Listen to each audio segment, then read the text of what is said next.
بڑی قابل توجہ بات ہے. جب غسل کرتا ہے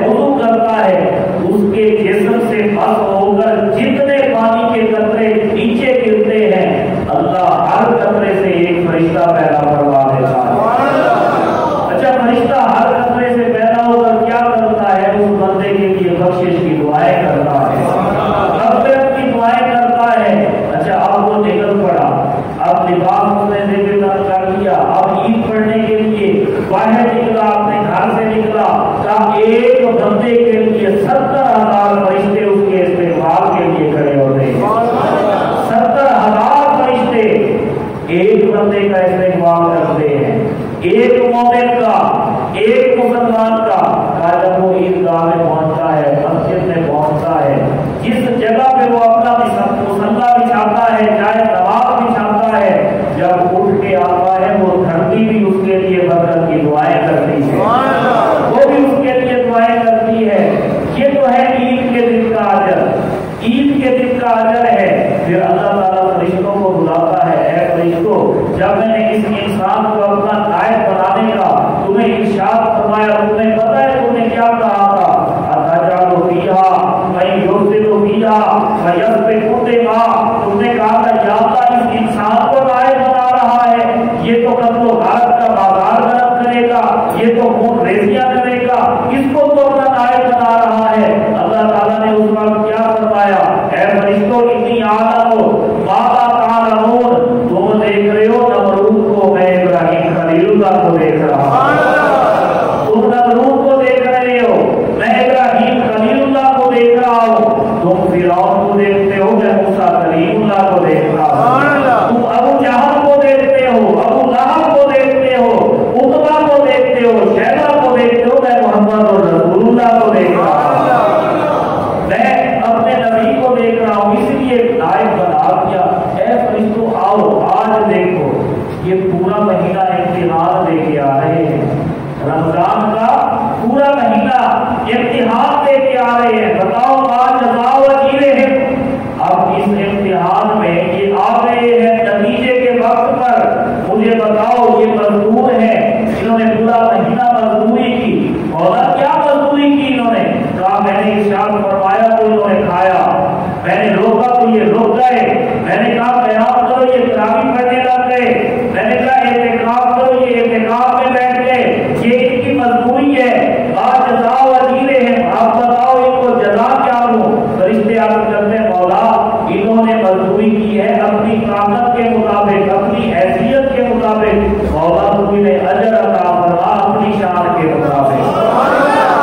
اب رب کے پاس اجر کی کمی ہے، رب کے پاس کی خزانوں کی کمی ہے. وَلِلَّهِ خَزَائِنُ السَّمَاوَاتِ وَالْأَرْضِ. زمین و آسمان کے سارے خزانے جس کے قبضہ قدرت میں ہے اسے رب العالمین کہتے ہیں. آپ کے پاس کمی نہیں ہے. فرمایا کوئی تو گواہ ہو جاؤ، بچہ گواہ ہو جاؤ. مولا کیا کرنا ہے؟ فرمایا غفرت لہم سیئاتہم وبدلت سیئاتہم الحسنات. یہ مزدوری کر کے آئے ہیں، میں نے ان کے گناہ معاف کروا دیے. صرف گناہ معاف نہیں ہوئے، فرمایا گناہ بھی معاف کر دیے، جتنے گناہ تھے ان کو نیکیوں میں تبدیل کروا دیا. میں نے جو بات آپ کو سمجھانی ہے کہ یہ رمضان کا مہینہ آزمائش کا مہینہ ہے، امتحان کا مہینہ ہے. اور شوال کا مہینہ یہ شہر الجزا ہے، یہ جزا کا مہینہ ہے، یہ شہر الانعام ہے، یہ انعامات کا مہینہ ہے. اب امتحان کی دو صورتیں ہیں. اسکول میں یہ بات سمجھنے والی ہے، اسکول میں، کالج میں، یونیورسٹی میں، مدرسہ میں، کسی بھی دینی تعلیمی ادارے میں، دنیاوی تعلیمی ادارے میں، کسی کلاس میں، کسی سیشن میں ایڈمیشن لے.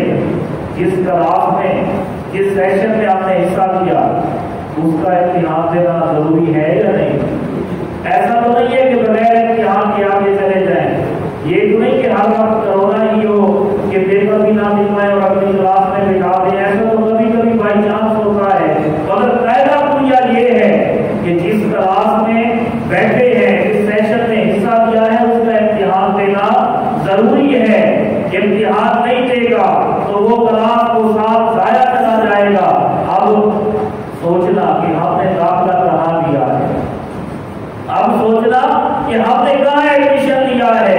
اور جو میں آپ کو داخلہ بتا رہا ہوں، اگر سب نے کہیں داخلہ لیا ہے تو پھر سبحان اللہ سے یہ مسجد پوجنی چاہیے. خدا کی قسم ہم نے داخلہ محمد عربی کی شریعت میں لیا ہے، میرے آقا کی سنتوں میں داخلہ لیا ہے.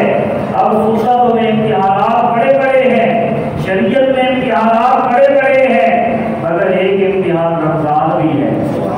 یہ بھی آزمائش ہے، یہ بھی رمضان ہے، یہ بھی امتحان ہے. اب امتحان